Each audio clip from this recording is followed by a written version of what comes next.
नमस्कार दोस्तों, आज की क्लास में हम फोर्थ चैप्टर का रिवीजन करेंगे और जो भी इम्पॉर्टेंट टर्म्स आए थे उनका हम एक बार क्विक रिवीजन करेंगे इस वीडियो के अंदर। तो सबसे पहला टर्म जो हम बात करेंगे वो है मार्केट, कि मार्केट किसे कहते हैं। मार्केट अगर मैं जनरल भाषा में बात करूं तो मार्केट एक वो जगह होती है जहां पे गुड्स एंड सर्विसेज का आदान प्रदान किया जाता है, या एक ऐसी जगह जहां पे इन गुड्स एंड सर्विसेज के आदान प्रदान को फैसिलिटेट किया जाता है। और लेकिन जब अगर मैं सोशियोलॉजी के पर्सपेक्टिव से बात करूँ तो मार्केट जो है वो एक सोशल इंस्टीट्यूशन है जो लोगों के जो आसपास उस मार्केट के जो लोग होते हैं उनके कल्चर को ध्यान में रख के बनाया जाता है। जैसे इसका एक एग्जांपल अगर मैं आपको दूं तो दिल्ली में अगर हम साउथ एक्स की मार्केट की बात करें तो वो बहुत ही पॉश मार्केट है। क्योंकि उसके आसपास के जो लोग हैं वो उस पर्टिकुलर तबके से बिलोंग करते हैं और उन्हीं लोगों को ध्यान में रखते हुए वो मार्केट बनी है। उन लोगों को वो मार्केट केटर करती है।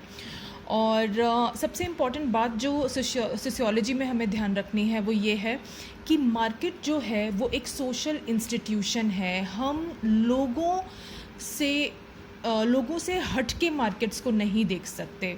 तो जो ये मार्केट्स हैं, जो इकोनॉमीज़ हैं, वो सोसाइटी में, समाज में रची बसी हैं और ये लोग ही हैं जो पर्टिकुलर सोशल ग्रुप्स या कम्युनिटीज़ ही हैं जो इन मार्केट्स को कंट्रोल करते हैं। नेक्स्ट है हमारा जजमानी सिस्टम या जजमानी प्रथा। जो शब्द है जजमान वो यजमान शब्द से आया है संस्कृत के, और यजमान हम अपर कास्ट लोगों के लिए इस्तेमाल किया करते थे।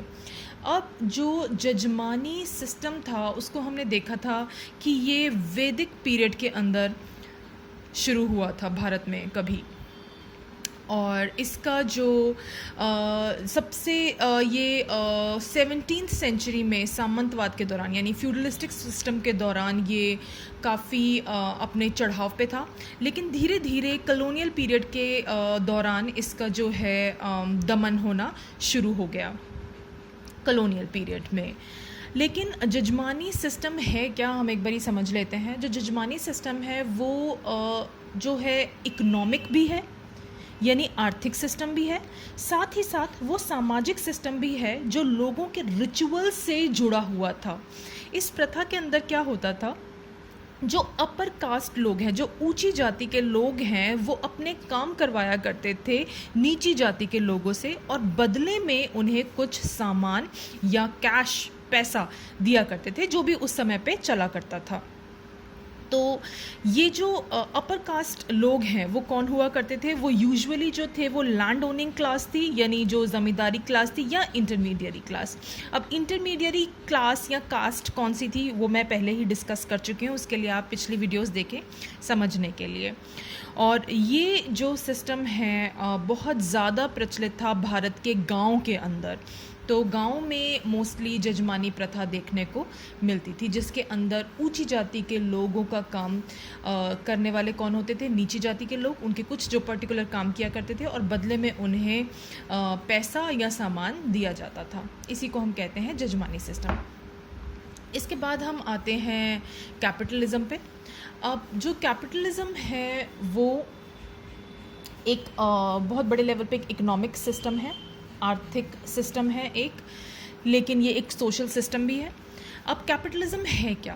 कैपिटलिज्म एक ऐसा सिस्टम है जिसके अंदर एक पर्टिकुलर क्लास ऑफ पीपल जो है, जो कि हमारे ओनरशिप क्लास है, जिनके पास सारे मालिकाना हक हैं लैंड के, कैपिटल के, लेबर के, फैक्ट्रीज़ के, जो भी सामान उसके अंदर लगाया जा रहा है उसके, और उसके अंदर प्रोड्यूस किया जाता है सामान या कोई भी प्रोडक्ट या गुड्स या सर्विसेज, कुछ भी जो उसके अंदर प्रोड्यूस हो रहा है, और वो काम किसके द्वारा कराया जा रहा है, वेज लेबरर से। तो ये एक इकोनॉमिक सिस्टम है जिसके अंदर जो फोकस है वो किस पे है, प्रॉफिट कमाने पे। यानी धन, बहुत बड़ी मात्रा पे धन कमाने पे है। और धन कमाने के लिए ये जो कैपिटलिस्ट क्लास है वो किसको एक्सप्लॉइट करती है? वो लेबर क्लास को एक्सप्लॉइट करती है। तो जो मेन कंपोनेंट्स हैं कैपिटलिज्म के वो हम एक बार पढ़ लेते हैं। सबसे पहले इसके अंदर होता है प्राइवेट ओनरशिप, यानी जो भी मीन्स ऑफ प्रोडक्शन है उसकी ओनरशिप किसके पास में है? कैपिटलिस्ट क्लास के पास में। दूसरा फ्री मार्केट, यानी इस मार्केट के अंदर सरकारें इंटरवीन नहीं कर सकती हैं, इसके अंदर जो रूल्स एंड रेगुलेशंस हैं वो सरकारों के नहीं होते हैं, ये फ्री मार्केट होती है। तीसरा जो सबसे बड़ा जो फोकस है कैपिटलिज्म का वो किस पे होता है? पैसा कमाने पे, बहुत ज़्यादा धन कमाने पे होता है। और इस धन को कमाने के लिए जो कैपिटलिस्ट क्लास है वो किसको एक्सप्लॉइट करती है? वेज लेबरर को। और वेज लेबरर जो हमारा चौथा एस्पेक्ट है वो क्या है? जो लेबर है जो इसके अंदर पूरी मेहनत करके किसी भी गुड्स या किसी भी माल को जो प्रोड्यूस कर रहा है वो दिहाड़ी पे या भत्ते पे हर दिन का उनको मिलता है और वो बहुत कम होता है उनकी मेहनत के मुकाबले। तो ये है हमारा कैपिटलिज्म। इसके अंदर जो हमारा चौथा टॉपिक है आज का वो है कमोडिफिकेशन, यानी पणीकरण। अब पणीकरण क्या है? पणीकरण एक ऐसा प्रोसेस है जिसके अंदर हम देखते हैं कि जो चीज़ें पहले कभी बेची या खरीदी नहीं जाती थी, आज उन चीज़ों को हम खरीदते और बेचते हुए देख रहे हैं। अब इसके अंदर देखिए ये एक सोशल प्रोसेस है। क्यों? क्योंकि जो मेरा एक इंसान ही है जो किसी भी चीज़ को खरीद या बेच रहा है, तो ऑब्वियसली उसके अंदर सोशल एस्पेक्ट्स जुड़े हुए हैं। जो मटेरियल बेचा जा रहा है, कमोडिफिकेशन जिसका हम होते हुए देख रहे हैं, that can be material as well as non material goods. और इसके अंदर देखिए जो हमारा कमोडिफिकेशन का जो राइज़ है वो किसकी वजह से हुआ था? इसका मेन कारण हम कह सकते हैं इंडस्ट्रियलाइजेशन और मार्केट एक्सपेंशन। जो बहुत बड़े लेवल पे मार्केट का एक्सपेंशन हुआ है और इंडस्ट्रियलाइजेशन हुआ है, उसकी वजह से हम कह सकते हैं कि कमोडिफिकेशन आज इस बड़ी तादाद में हमें देखने को मिलता है। अब जैसे कि एक बहुत अच्छा एग्जांपल अगर मैं आपको दूँ कमोडिफिकेशन का, तो वो ये हो सकता है एयर बार्स का। आपने देखा होगा दिल्ली में जब बहुत ज़्यादा पॉल्यूशन बढ़ गया था तो एयर बार्स खुली थी जिसमें लोग पैसा दे के पॉल्यूशन से बचने के लिए उन बार्स के अंदर जाते थे और कुछ देर रुक के साफ अच्छी स्वच्छ हवा लेते थे।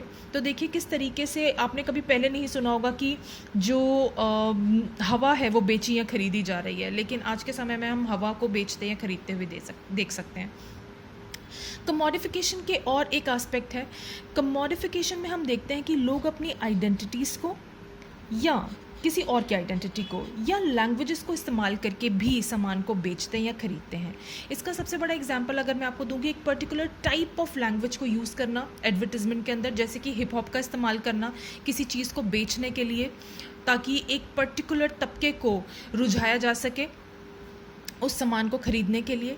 या फिर बड़े सेलिब्रिटीज़ का अपनी सक्सेस को इस्तेमाल करना किसी चीज़ को प्रमोट करने के लिए, बेचने के लिए या खरीदने के लिए। तो ये एग्जांपल्स हो गए हमारे